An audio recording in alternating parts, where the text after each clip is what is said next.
Welcome to the Becoming Sound podcast, where we dive into the tough stuff and try to find the humor in the hot mess of being an adult child. Join me as we peel back the layers on growing up in dysfunction, navigating substance abuse, mental health challenges, and everything in between. Hello, everyone, and welcome back to the Becoming Sound podcast. I'm Krista, your host, and I'm so grateful that you are sharing a little bit of your time with me today. If this episode resonates with you today, please share it with a friend or someone that you love or care about. If you feel called to, I would love a rating, review, and give us a follow.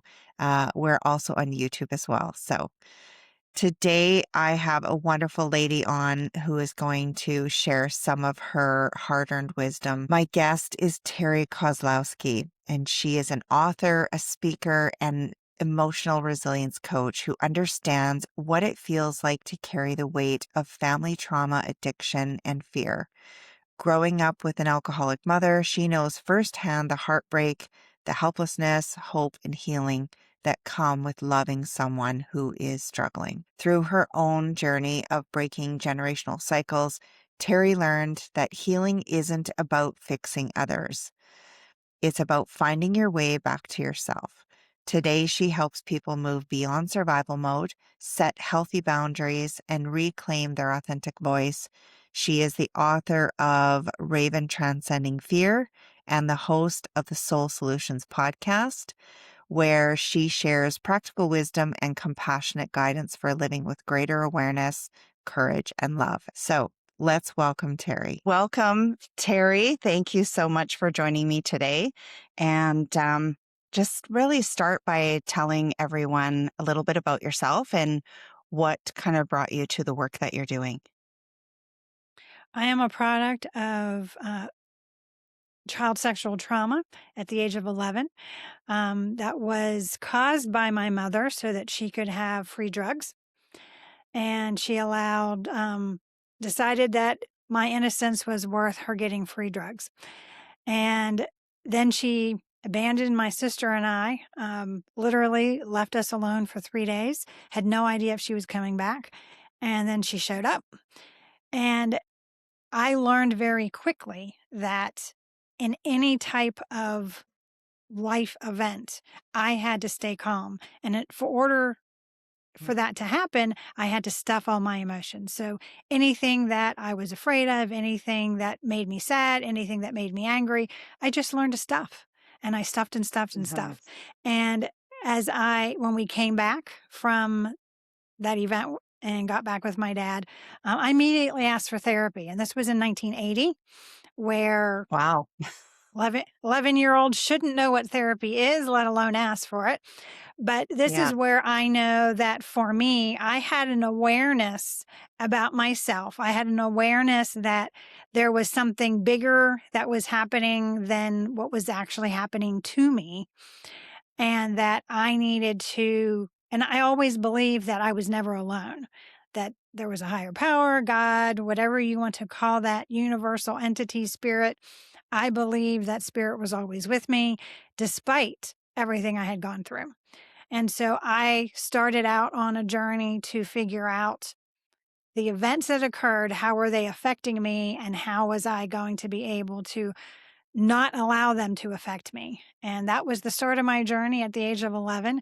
I did not complete that journey until after I was 50, because what happens is life. And, you try to get through high school and all the good and bad that high school brings. Then you go out into the world and, I went to college, got a degree, and then got married, had a baby. All these life events happen. And I never really stopped and looked at, how do I overcome? And I lived from a place of fear. All my decisions were made from a place of fear, because if you cannot trust your mother to take care and protect you, who in the world can you trust? So I had a huge fear issue in everything that I did. Was I going to go out on a date? No, because that meant I was going to be alone and bad things could happen. So I went out with groups, and I was never alone with anybody. I was always with a group.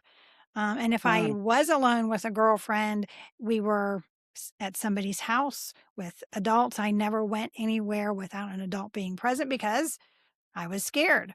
So we go through life and you don't really realize that that's the way you're living until different life events occur. So the first big one that occurred for me was getting pregnant. I had gotten married, we had bought a house, and we had a full plan of not having a child for 5 years. That did not happen. Within, we got married in June. By October, I was pregnant. And I realized that I was codependent. And this was a time where codependency was talked about on a national scale. I had read Beatty's book, Codependent No More, went through the workbook because I was not going to be codependent by the time my child was born because I did not want to pass things on to my child that I knew was harming me. So Uh-huh.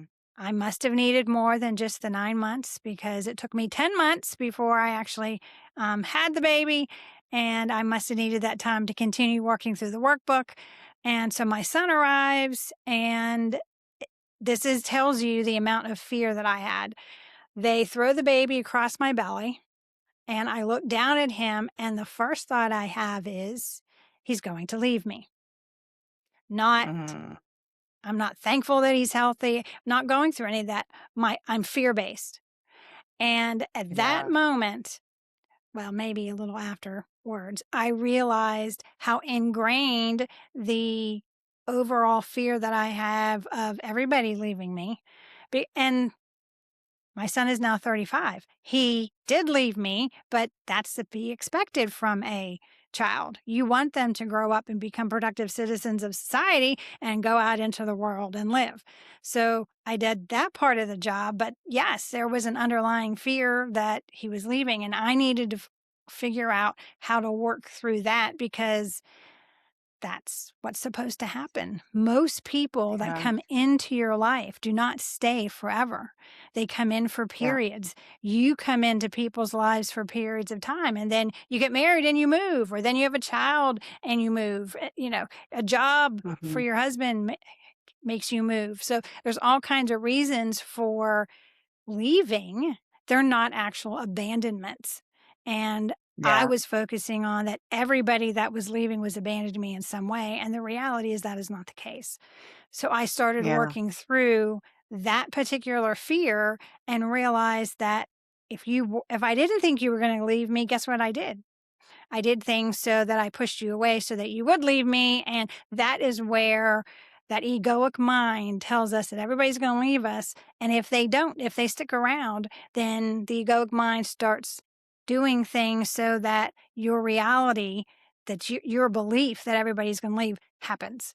And then Mm-hmm. you force people out of I your just life. I just have a question. Sorry, Terry. I just want to circle back for a minute because I think it's important for maybe people who are stuck in that situation right now who are raising kids. How did that, how did that fear show up in how you were raising your son? Like, and how did it affect your relationship? Because I'm sure there's little signs and signals that people might recognize in themselves if they are living in fear right now and not really understanding that. Can you talk about that a little bit? Sure. So with kids, the biggest one is being overprotective and Yeah. being that helicopter mom that everybody talks about. And looking back, I did that when he was under the age of 5. And I really paid, and the reason I recognize that now, because hindsight being 2020, when my granddaughter came into the world and I was dealing with grandchildren, I was so much less like that. And instead of saying being careful, I would say, do you see how high you are? I Yeah. Yeah. wanted them to have the awareness that they are pretty high, and if they jump from that, they could get hurt, but I wasn't gonna stop them from jumping. Yeah, that almost like that suffocation thing that kids sometimes feel when we parent like that. I think if people are stuck in that right now, to just kind of take a step back and ask yourself some questions too, because reframing the way you speak to kids and how you approach things can either increase their awareness or keep them down, like it almost keeps them small, you know? Yes. So and one of the things I noticed was when we moved to Indiana, my husband had a friend and we went out with them and went over to their house, and they had a 3-year-old. Now, at this point, my son is about 11. And we're walking through their backyard, which is wooded, and he's picking up rocks and sticking in the mouth. He's chewing on a stick. And I turn to the mother and I say, "You see the rock?" "Oh, yeah, he's fine." And I realized, number one, she was 35 when she had him. I was 21 when I had my son. And the vast difference of being self aware and knowing who you are and not terrified of yourself and raising a child versus not knowing anything about who you are and trying to then be responsible for a tiny human makes it very difficult. So I did pay attention and notice the vast differences. And I started changing how I was communicating with my son. And instead of saying, "Watch out for this, don't do that," I started asking questions. And when you ask a child questions, the answers they give you are never what you expect No. because they have their own mind, they have their own perception, they have their own way of looking at the world, which is not constrained by my egoic mind and my fears because they don't have those same fears.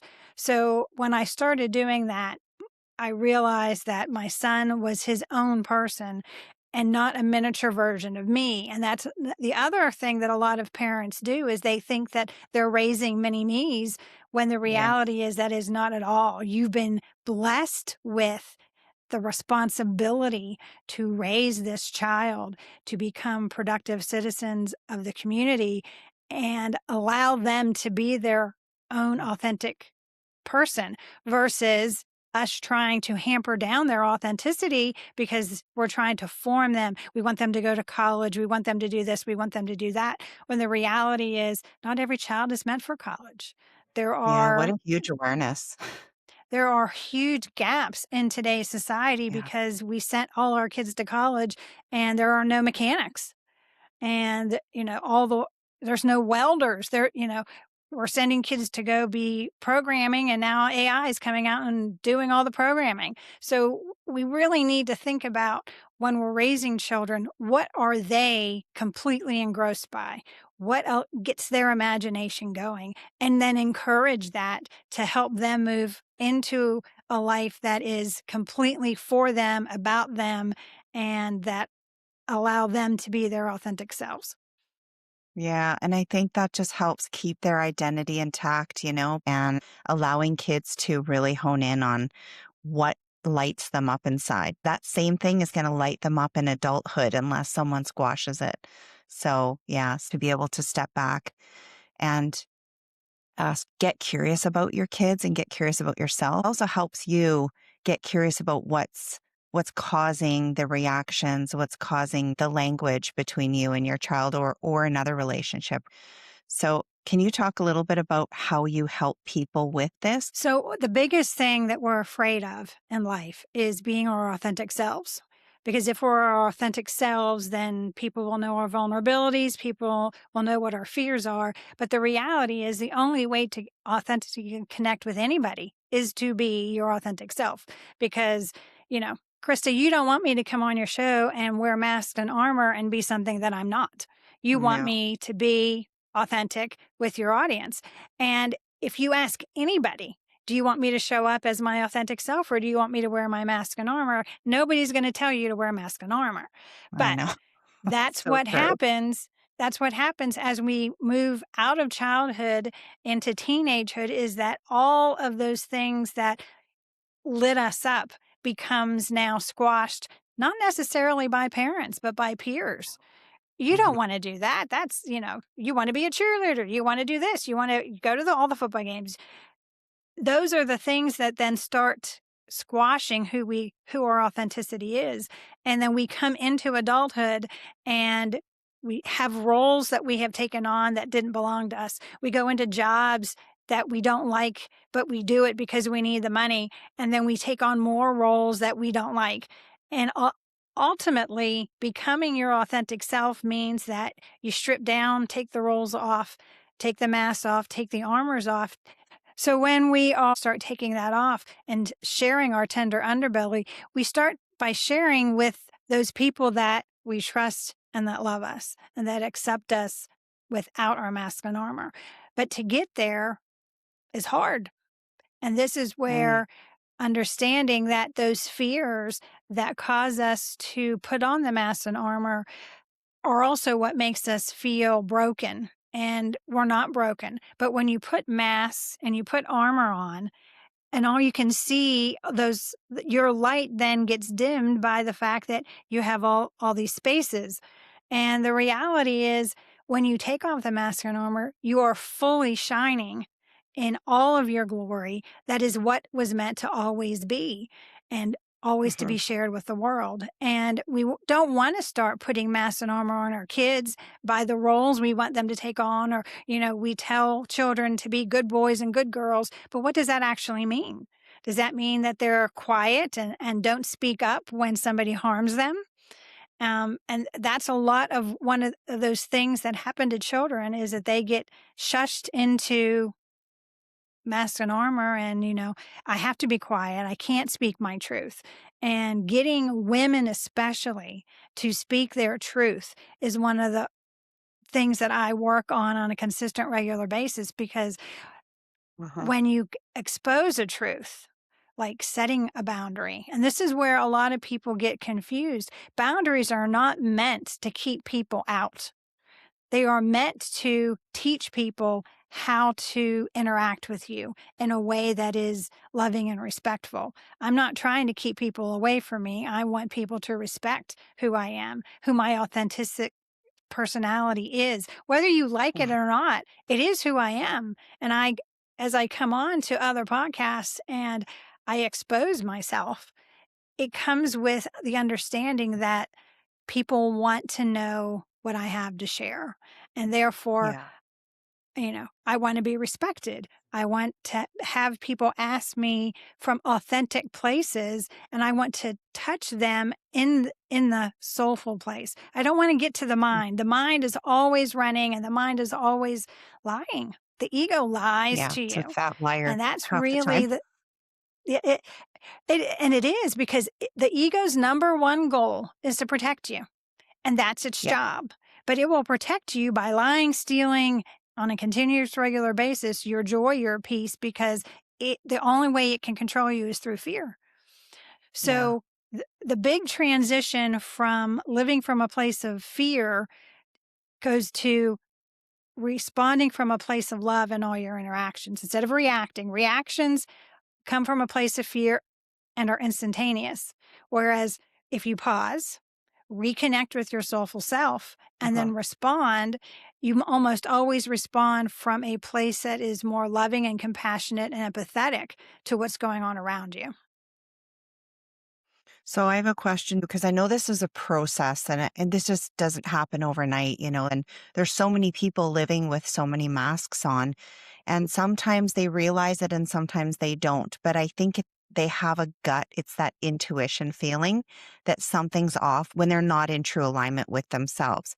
So even though it's a process, what's kind of some of the things that people can do to recognize that in themselves? How do they know when they're being authentically them and when they're still using the mask or the protection?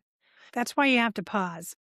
Because if you pause instead of just react, when you make that pause, you're asking yourself the question, where is this emotion coming from? Because you react out of an emotion. And I walk with a lot of people who just react, and they overreact, because if they would pause and just take one step back and say, okay, what's actually happening here?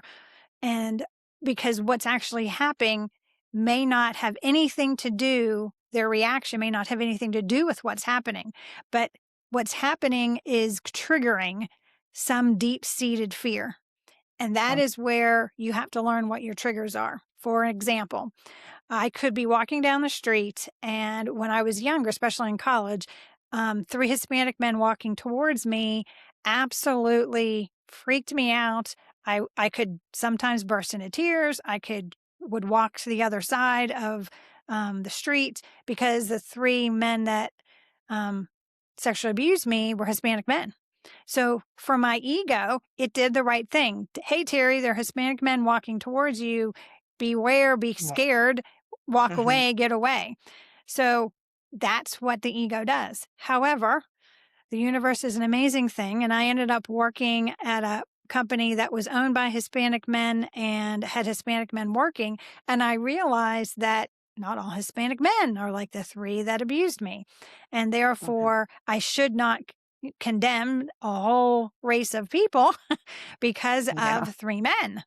But Hmm. that the ego doesn't care that that's what I was doing. The ego only cares about keeping me safe. So I Yeah. recognize the trigger and then I work through that. And now to this day, I can still have three Hispanic men walking towards me and my ego still says, hey, watch out. And then that's where you pause. Thank you, ego, for showing me that. But I now know that Hispanic men can be loving, caring, nice people. I don't need to be concerned because now I'm also a grown adult. I'm not 11. I can walk Yeah. away when I'm not feeling comfortable. I can get out of the situation. So I Yeah. have resources now that I didn't have when I was 11. And it's making sure that you walk yourself through that. Another example is my mother was an alcoholic and she was a mean, nasty alcoholic and would spew venom at me. I was the reason she was an alcoholic. I was the reason my dad and her divorced. I was the reason she drank. So I got all of that. But so when I got around other people that were drinking, it really upset me. And because it made me nervous that at some point something is going to explode and negativity is going to be spewed out at me. I became the leader of a biker gang. And one of the things that the biker gang would do, we would ride for 8 hours. We'd stop, park the bikes, get something to eat.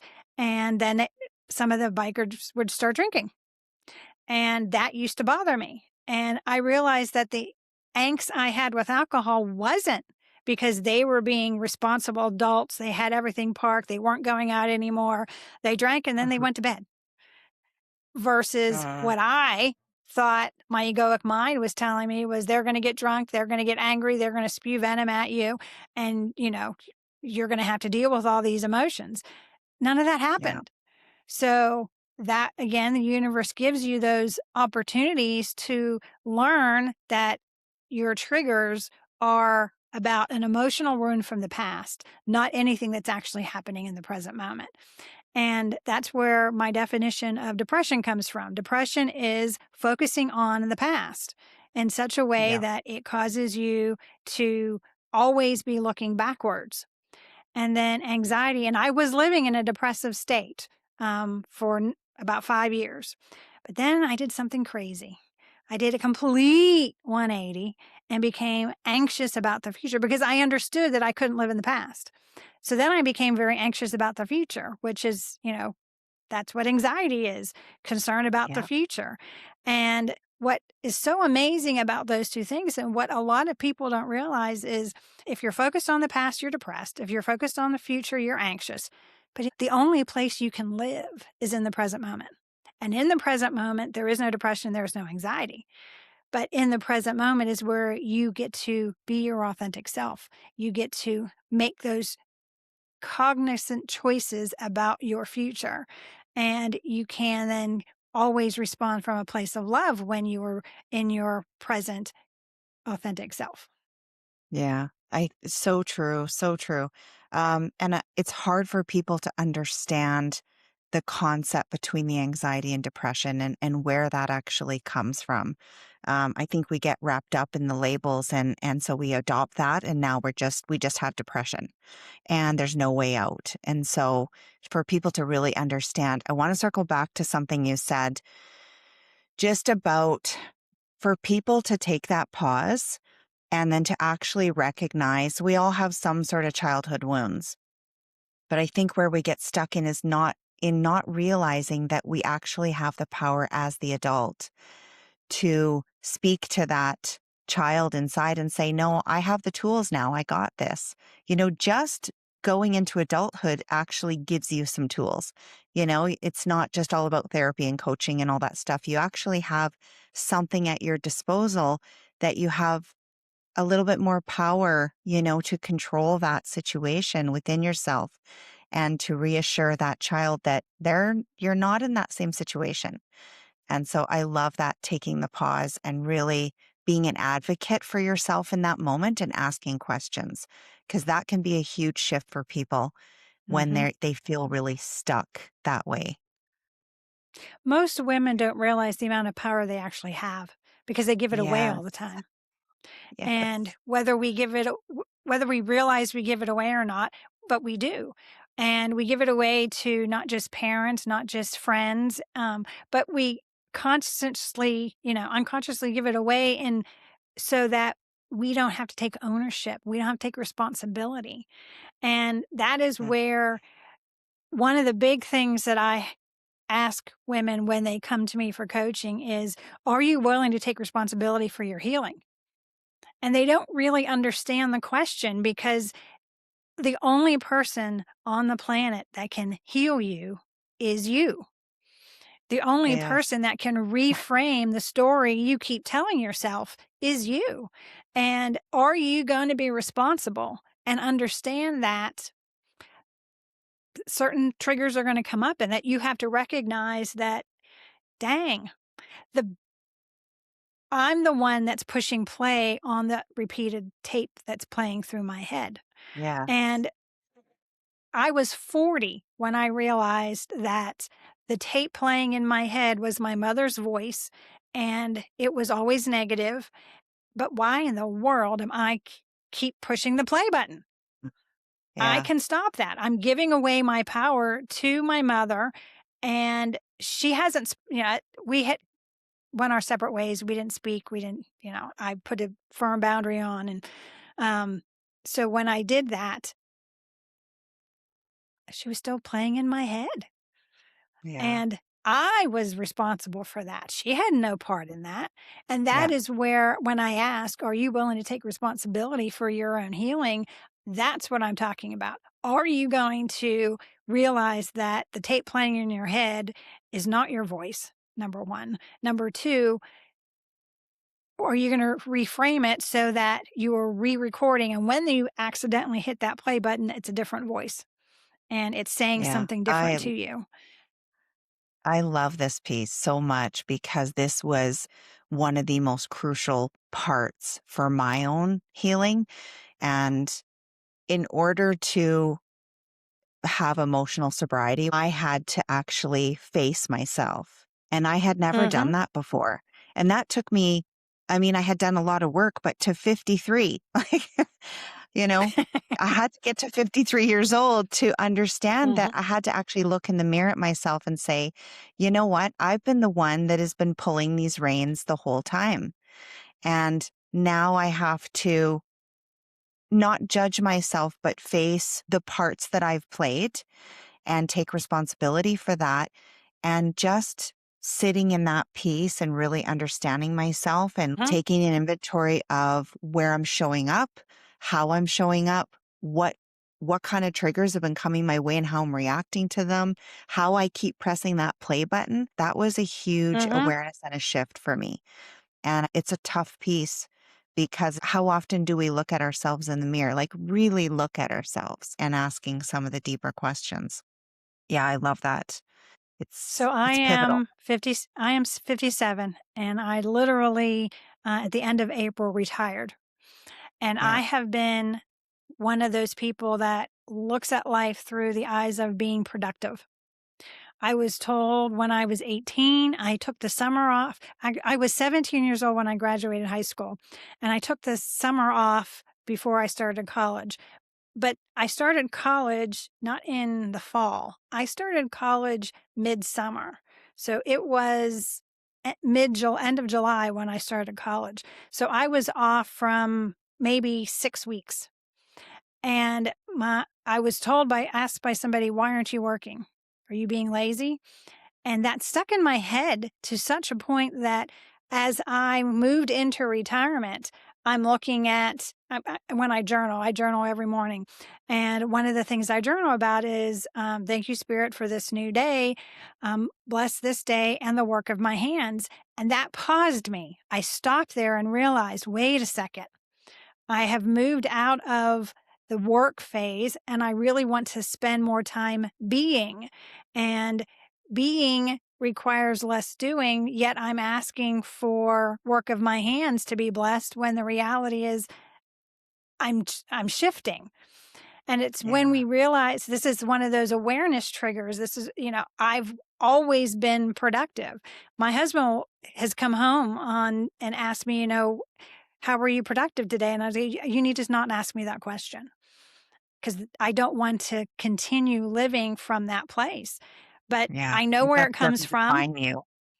Correct. Productivity does not define you because if I don't ever do anything more productive in my life, I'm still worthy of love. I'm still worthy of being here. And that's one of those things that women also get caught up in is where's my worthiness come from? I can tell you exactly where it comes from. When you look at a newborn baby, it doesn't do anything. It eats, sleeps, cries, and it doesn't do anything. I mean, it may look Yeah. cute once in a while when it's not crying, but it doesn't do anything. So therefore, that baby is completely worthy of love and affection and being. Yeah. And that is where we get our love and affection and reason for being. It has nothing to do with what we're doing, how we're doing it. Are we perfect Yeah. at doing it? Our worthiness is not tied up in doing. It's really tied up in us just being.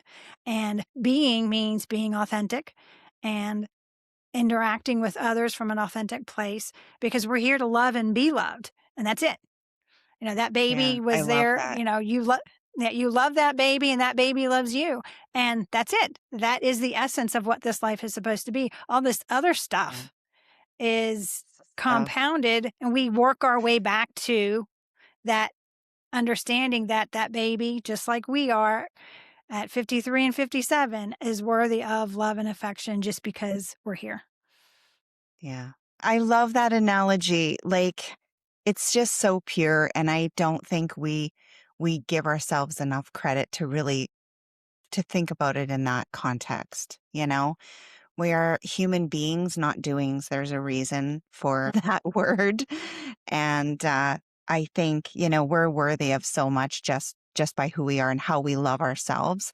How we take care of ourselves is going to push out into the world about how we interact and take care of others. And you can't do it if you're giving from a place that doesn't understand your worthiness and doesn't understand the authentic self that you are. So, yeah, I love that. I'm going to think about You a just beautiful little baby every time I question my own self. you just gave somebody a really good tool. Yeah. When you are caring for others, how you care for others is a reflection of how you care for yourself. And what I mean by that is if you are doing surface level caring because it's a to-do list, because somebody said you had to, then that's also how you're treating yourself. And that's not necessarily the right reflection you want to give to the world. You want to reflect compassion and empathy. And the only way to do that is to love yourself first so that you have that storage built up to give to others. Yeah. I love that. Beautiful. So I just have a couple questions too before we wrap up. What is one message that you want to leave listeners who feel really exhausted, like they're carrying too much? You are worthy exactly the way you are. Period. End of story. And when you start trying to figure out why you are worthy, it's the wrong questions to be asking. It's not why you are worthy. It is, I am worthy, period. And Yeah. women, especially, start asking, why am I worthy? Why should somebody love me? Why should I continue to do this or not do this? And the reality of the question is, do you want to do it? If you don't want to do it, you shouldn't have to do it. Now, Hmm. there's differences between wanting to do something and responsibilities. If you are a parent, you have certain responsibilities. If you have a job and work for somebody else, you have certain responsibilities. But guess what? You made those choices. You decided to have a baby. You decided to take that job. So therefore, those were the choices that you made and now you have to live up to those responsibilities that you put upon yourself. Now, there's those off cases that is not necessarily so. And in those instances, you still are making a choice to continue to do whatever it is you are doing.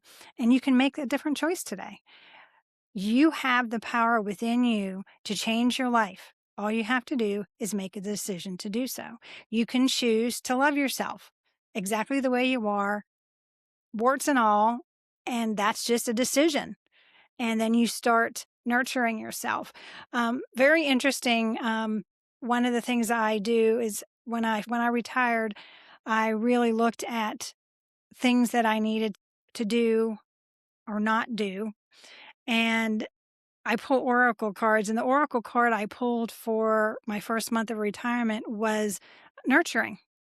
And I thought, well, isn't that interesting? Yeah. And it's always amazing how the universe works things out for you to help you realize that you're in a transition and you need to be open to whatever that transition is, whatever spirit has coming towards you. Be open to it because it's happening for a reason. And sometimes these little reminders are those ways that your soulful self whispers to you. And this is where I'm going to switch past and go into how do you find out who your soulful self is? Because Mhm. the egoic mind is screaming and yelling and ranting and raving at you on a consistent, regular basis. And the only way for you to really know who your soulful self is to get quiet. And you can do that through journaling, you can do that through meditation. But when you get really quiet, you start listening to the whispers of your soul. And your soul is always talking to you. Every single day, it Mhm. tries to tell you things, but you're so wrapped up in listening to the screams of the ego that you're not paying attention. And a lot of times, the soulful self is saying, today is a day of rest. Sit down, read a book, Yeah. enjoy it. And Yeah. your cleaning list for the house will be there tomorrow, but today is a Yeah. day that you need to rest. So take it because you Yeah. can't you can't go, go, go, and go, and go and not have a physical bad reaction. And Yeah. don't, I have another story about myself where I went and went and went and went. I was going, going, going, going, going, and I wasn't stopping and I wasn't taking the necessary rest. And my body reacted to it. My body decided that it had appendicitis and I waited too long and it ruptured. Ended up with peritonitis, almost died. And, instead of pausing to give myself some rest, I went from beginning of September through December where I'm battling trying to stay alive with peritonitis and you know, my body forced me to stop and rest. Trauma stays in the body. And if you don't deal with the trauma, you don't, I started off saying I stuffed my emotions. Guess where emotions get stuffed to? Get stuffed to the physical stomach and abdomen area. And Yeah. it exploded, literally exploded. And I had to deal with my emotions. And if you don't deal with it, the universe will put something in your way to make you deal with it. And That's we all get those lessons that come as a bump in the road. Learn the lesson when you have the bump in the right. road and not when, your appendix is rupturing and all of that. So, these are, Exactly. because those bumps in the road get bigger and bigger until you have a mountain to climb. And sometimes those mountains, when you're not willing to climb them, something else happens to make you. Yeah, 100%. I've been through it too. When you're in a huge amount of stress, your body will let you know if we just take a pause and think about it for a sec, just take a rest. I wanted to ask you if you could talk about the two books that you have. You explained a little bit of it to me before we got on here, but just so people know that you have two books. So, Raven Transcending Fear is my memoir. It is my overcoming story from child sexual trauma to how I not just am living, but am thriving. And so Mhm. that is my personal story. So, anybody that's had any trauma in their life, they can read this and watch my journey. My second book is Soul Solutions for Awakening Awareness. It's the first book in the Soul Solutions series. And it literally is the first step that I took in understanding what was happening to my life. Awareness is that first step to transformation. You can't change anything if you aren't aware. And Yeah. with that awareness, change can happen. With that awareness, transformation can happen. So that is what the second book is about. It's really about different ways to awaken your awareness. Journaling comes into mind, meditation comes to mind. I completely understand the idea of the egoic mind never turning off. I was one of those people. And I started going to yoga class. But prior to that, Oprah Winfrey and Deepak Chopra had come up with the 21-day meditations in 2012. I think they started that. And I had been doing that religiously. Every time they did one, I did it with them. And it was in 2015 that I was taking my yoga class, and I'm laying at the end of the class in Shavasana, which is corpse pose. And I'm laying there, and it occurs to me there's nothing in my head. I'm not having any thoughts. What is this? Oh my gosh, this is Like a meditation. celebration day. Correct. So then it would always happen during Shavasana. And then when I did the next 21-day meditation, it occurred again. And now my husband will ask me, what are you thinking about? And I can honestly say nothing, because I spend less time trying to understand what my egoic mind is saying. And it really helps with falling asleep, because that was one of the worst times that the ego really plays its games, and waking up when it starts running and going, all the things you have to do. And I've learned, because of the retirement, I'm not waking up to an alarm. I've learned that, that first 10 minutes of your waking hour is the best time to pray and to meditate, because you are coming out of that deep sleep stage and you're moving into theta waves, which are very much ways to keep you calm, get you grounded, and allow you to start your day from a place of peace, instead of allowing the egoic mind to already turn on and already start your stress. Yeah, I love that. Love that. It is the best time of the morning. So, and you have a third book coming out, you said? Yeah, Soul Solutions for Overcoming Fears and Limiting Beliefs is the next one, because Okay. that's the one, that's really what everybody's been waiting for, is for that book, Yeah. because it walks you through the process that I went through to deal with the triggers, to deal with the unworthiness, to deal with not feeling you're enough. We women really think that we have to keep doing, and doing so that we become enough. Or I also experienced the exact opposite, where I kept being told I was too much. And I'm like, how can there be too much of me? I'm just me. And what I realized was it was that I was being authentic and they were not.